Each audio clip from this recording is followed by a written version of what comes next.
আমরা অনেক ব্যাপারে আলোচনা হচ্ছে, আমরা দৌড়াচ্ছি অনেক জোরে, খুব বেশি এগোতে পারছি না।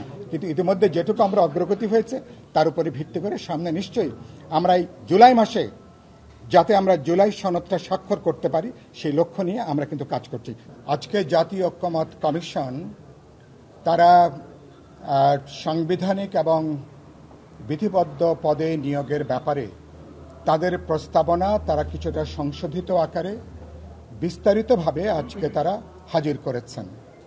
আর সেই জায়গা থেকে এখানে বিপুল অধিকাংশ রাজনৈতিক দল সকালে যারা আলোচনা করেছেন এবং তারা সাংবিধানিক পদগুলোতে বা বিধিবদ্ধ গুরুত্বপূর্ণ যে সংস্থা সে ব্যাপারে একটা যে প্রধানমন্ত্রী নির্বাহী ক্ষমতার বাইরে এ ব্যাপারে যে একটা নিয়োগ কমিটির মধ্য দিয়ে এগুলো যে দায়িত্ব দেওয়া দরকার, এই পদের নিয়োগ নিশ্চিত করা দরকার, এটা ওভারওয়েলমিং মেজরিটি আজকে যারা কথা বলেছেন এই মতামতটা পরিষ্কার করে এটা ব্যক্ত হয়েছে। সেখানে আমরা খুব গুরুত্বপূর্ণ যে কথাটা বলেছি, প্রধানমন্ত্রীর দায়িত্ব এখতিয়ারের সাথে সাংবিধানিক পদের নিয়োগের ব্যাপারটা কোনোভাবে এটা আগেও যুক্ত ছিল না, এখনও যুক্ত নেই, ভবিষ্যতেও এটাকে যুক্ত করা উচিত না।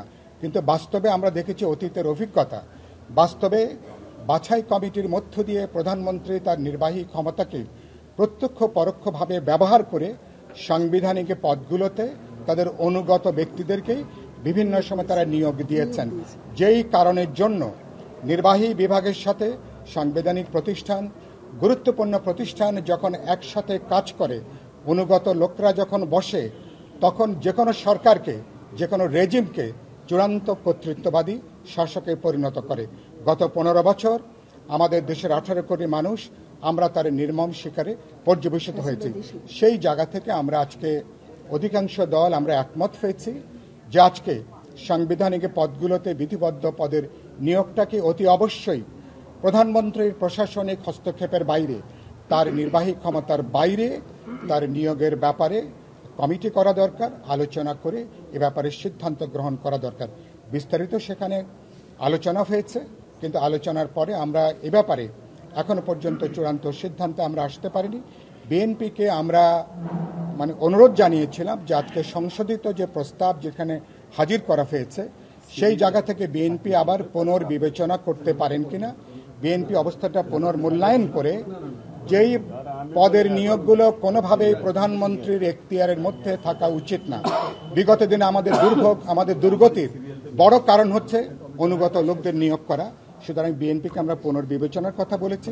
আজকে সংশোধিত যে প্রস্তাব তারা হাজির করেছেন সেটাকে বিএনপি বিবেচনার মধ্যে নিতে পারে কিনা, তাহলে হয়তো এই ব্যাপারে আমরা একমত হতে পারবো।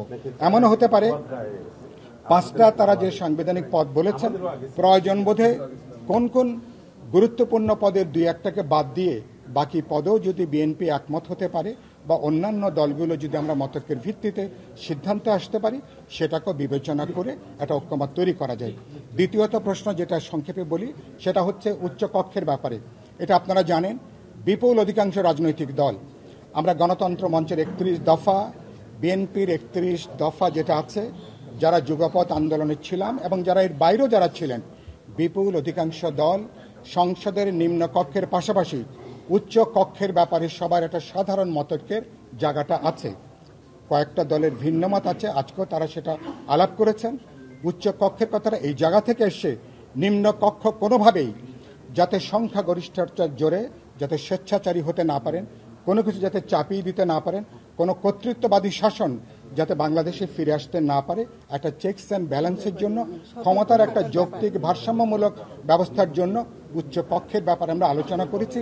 যেখানে দ্বিমত হবে, উচ্চ কক্ষের ব্যাপারে একমত হলো উচ্চ কক্ষের 100 যে আসন প্রতিনিধিত্বটা কিভাবে হবে, এটা কি প্রাপ্ত নিম্ন কক্ষের সিটের আসনে হবে নাকি সরাসরি দলগুলোর সারা দেশে প্রাপ্ত ভোটের সংখ্যানুপাতিক হারে। বিপুল অধিকাংশ রাজনৈতিক দল আমরা মনে করি সারা দেশে প্রাপ্ত দলগুলোর প্রাপ্ত ভোটের সংখ্যানুপাতিক হারে উচ্চ কক্ষের আসনটা নির্ধারিত হওয়া দরকার। যদি কেবলমাত্র সিটের সংখ্যানুপাতে উচ্চ কক্ষ হয় তাহলে সেই উচ্চ কক্ষের তেমন কোনো কার্যকারী ক্ষমতা, তার কোনো রাজনৈতিক বা নৈতিক কোনো ক্ষমতা থাকে না। এগুলো আলোচনা হবে।